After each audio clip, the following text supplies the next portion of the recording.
Hey boys, and in some cases gals.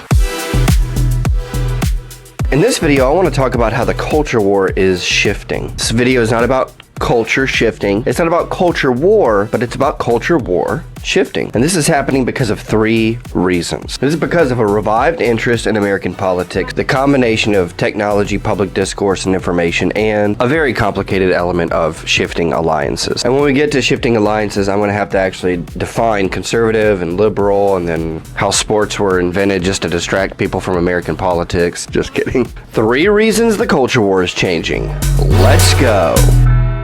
So first is a revised interest in American politics. I remember at dinner recently with some members from my church, somebody said that they had absolutely no interest in American politics before the shenanigans with Joe Biden.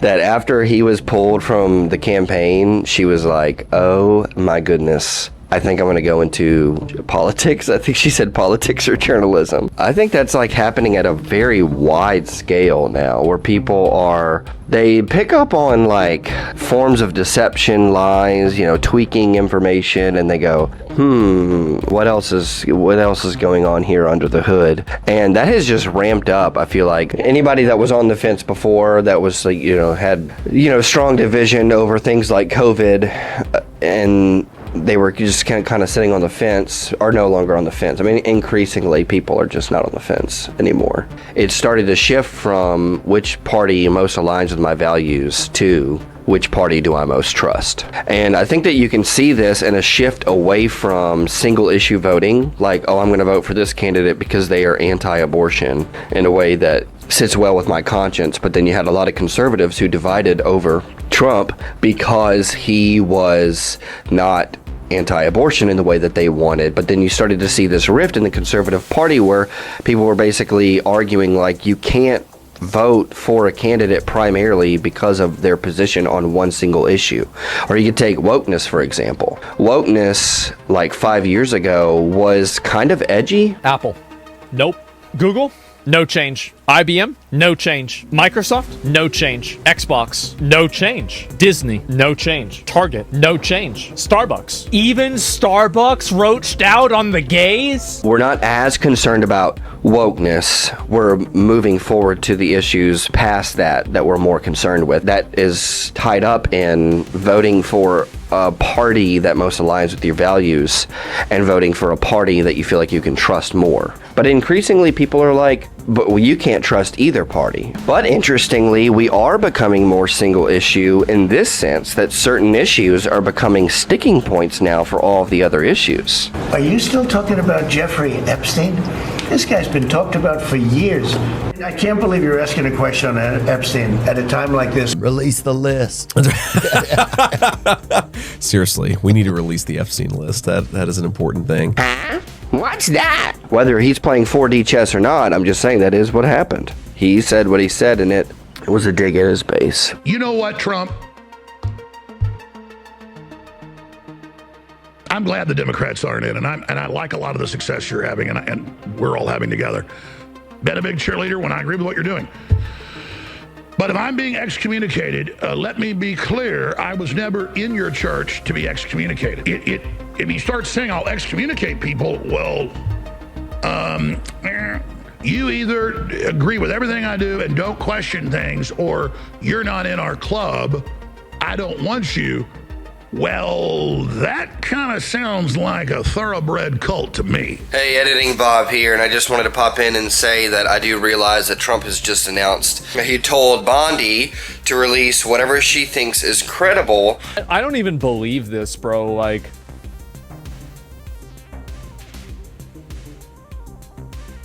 oh. First breaking tonight, President Trump says his attorney general should release whatever documents she thinks are credible concerning the late businessman and convicted sexual predator. I told y'all complaining about work.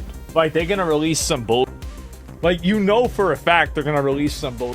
What the next few days look like. I think where we go from here is going to totally depend on the admin's response. This has been one of the more bizarre episodes in the history of our running love affair with Trump, I think, from the base. And the intelligence ties, at least vis-a-vis what U.S. intelligence knew information had collected on Epstein, so that researchers can take it from there.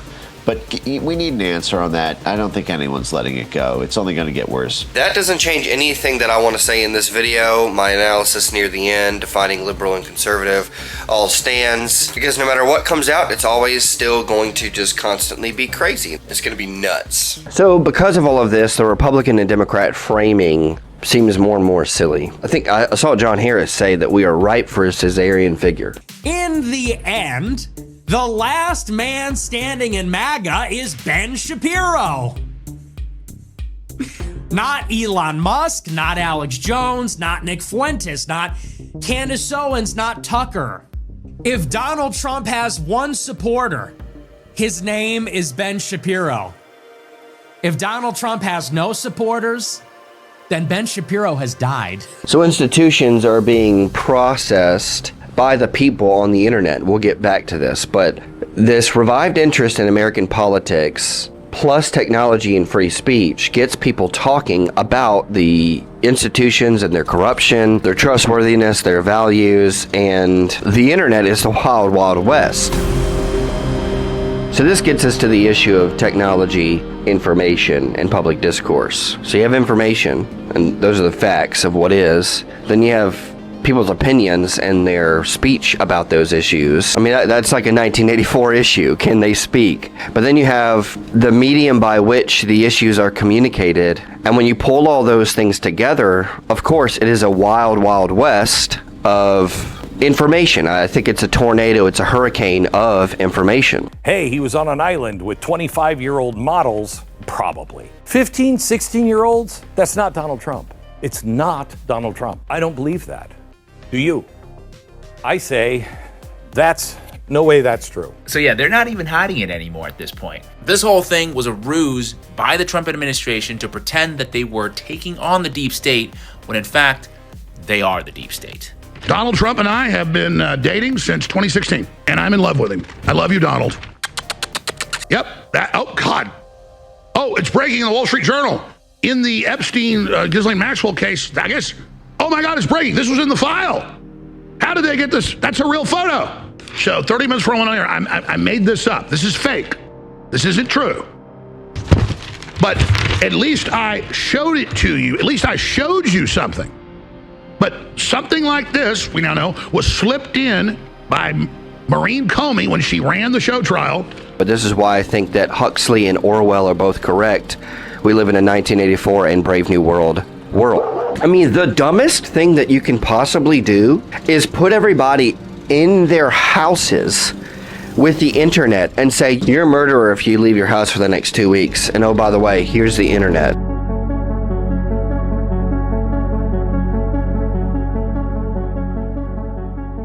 But that just demonstrates the issue of, okay, there's fact, whatever happened, and then there's free speech and opinions about those ideas, and then there's technology. Everyone is at home. Obviously, not everybody saw these memes and were introduced to these corners of the internet, but many were. Enough were. Man is being subjected to his own inventions, that he is now the victim of his own technology and the victim of his own applied science instead of being in control of it. The Sabbath was made for man and not man for the Sabbath, and in the same way technology was made for man and not man for technology. Are people going to be happy under this kind of regime? I think you could. I mean, this was one of the sort of what I may call the messages of Brave New World, that it is possible to make people contented with their servitude. I think this can be done. Now, all that contributes to these shifting alliances. Now, in order to get into the shifting alliances, we have to explain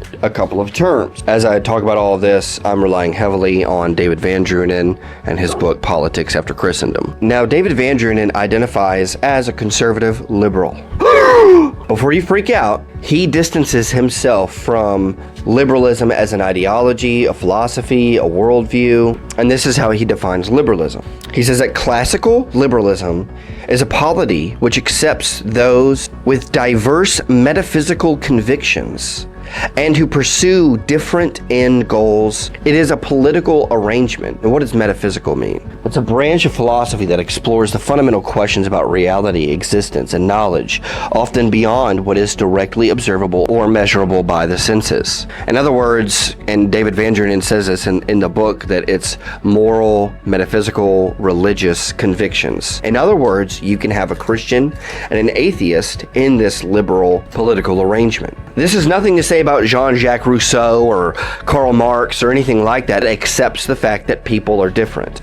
In other words, not in terms of ethnicity, but in terms of worldview. People with differing worldviews can coexist in a society. They can. It's just an acceptance of the fact that they can. Now, conservatism, Van Drunen defines as those who believe that man is fallen and corrupted, and so limited by human weakness.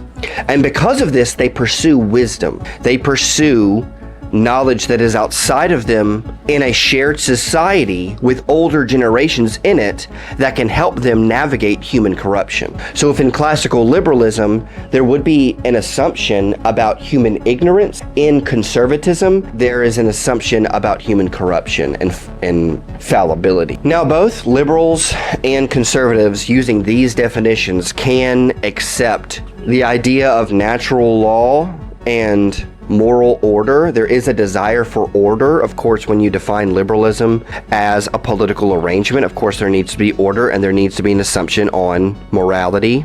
To a degree, of course, some are going to come to that consensus differently, whether you believe in God or not. Now, all of this he is explaining in light of a definition he spent most of the book defending and explaining, and that is politics in light of the Noahic covenant, the covenant that God made with Noah. And that covenant is a covenant that God made not with any one specific particular people, one particular people of God, but it's actually a covenant that he made with all creatures, and baked into that covenant is an assumption about the natural law, that God's natural and moral law. This law is written on all consciences and holds everyone accountable. And this does not mean that we have a completely neutral society, but that whatever conception of neutrality we conceive of, it has to be held accountable to God, because it's God's world and it's God's covenant. But it doesn't require people in any given society that they must believe in the triune God in order to be a citizen in that society. So in this section of the book, basically Van Drunen locates how Noahic politics is compatible or not compatible with conservatism or liberalism. And he says that it can be actually compatible with classical liberalism and conservatism, because it can be both compatible with diverse political arrangements held accountable by God, and it can also be compatible with the pursuit of wisdom because of human shortcomings, as long as both political theories are rooted in God's natural law. And this is as long as you define liberalism in a way that is consistent with human limitations, and conservatism in terms of human limitations.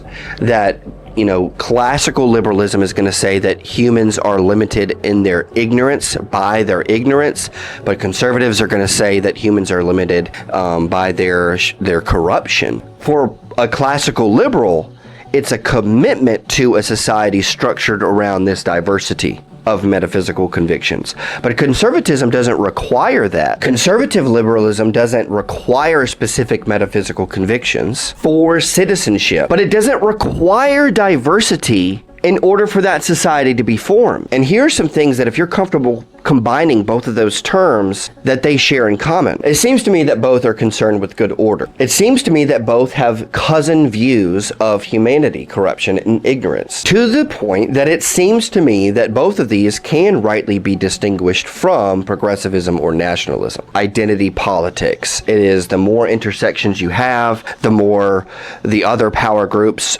owe to distribute to you. Then he goes on to describe how nationalism also is a form of identity politics. I mean, I've said this on the channel before, but it's like we looked at wokeness and the way that they played their game and said that they ought to receive certain power redistributed to them because they are persecuted, but then the white man comes along and says, no, actually your group isn't persecuted, but mine is. Now, there are a lot of people who are conservative and then people who are liberal that are finding themselves beginning to share more and more in common.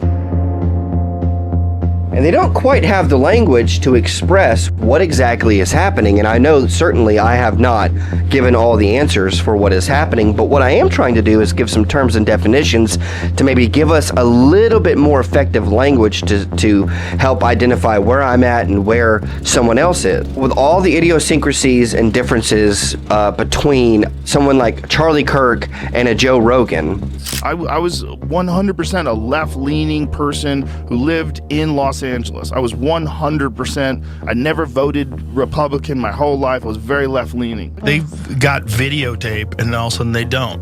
You know, you have the director of the FBI on this show saying there's no if there was, nothing you're looking for is on those tapes. Like, what? Why did they say there was thousands of hours of tapes of people doing horrible? Why did they say that? A lot of people are fired up about this. It's not breaking news. I've said that a while. People are really animated about this because it involves children it involves some of the wealthiest, most powerful people out there. I picked these two people because they're both like Joe Rogan is a self-proclaimed liberal. I mean, to this day, he says, I am a liberal. And to this day, Charlie Kirk will say, I am a conservative. And yet they have both very similar critiques. Conservative and liberal are ways of describing dispositions toward navigating our existence and our reality in light of institution and government. And then when you throw Republican and Democrat into the mix, now we have parties, but those parties don't fully represent all of my views. There's liberal, conservative, progressive, and nationalist. But I'm being pigeonholed into voting for one of these parties. Now I'll just say in closing that these internet memes and conversations taking place online will have to translate into something institutional at some point. So when you see Elon advocating for a third party, you can think that's silly or not, but that is this attempt from human nature to try to make something meaningful out of the chaos on the internet. And it might fall flat, it might be successful, it doesn't matter. It's going to happen. If it's not Elon, it'll be somebody else.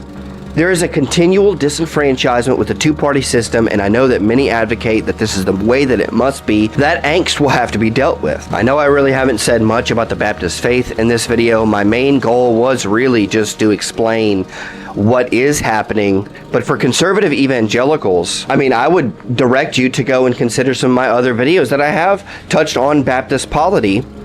And I would say, I just want to encourage and say that no matter what is happening around us in our society around us, everything that we've described is going on in our societies around our local churches. Hopefully these terms and definitions can help you navigate those issues, but it doesn't have any bearing on your citizenship in Christ's kingdom. Citizens in that kingdom are required to have one thing as the basis for their citizenship in that kingdom. Be a poor and miserable sinner that trusts in Jesus Christ. If the Lord has awakened you to your sin and you have confessed your sins, repented, and believed upon Jesus Christ, and you are united to Him, and His obedience is your obedience, and His justification is your justification, because you're united to Him in death, burial, and resurrection, come to church. Seek wisdom like a good conservative, because you know that human beings are corrupt. Pick up David Van Drunen's Politics After Christendom, or if you want something a little bit more digestible, I do recommend his book, Living in God's Two Kingdoms. And stay Baptist, my friends.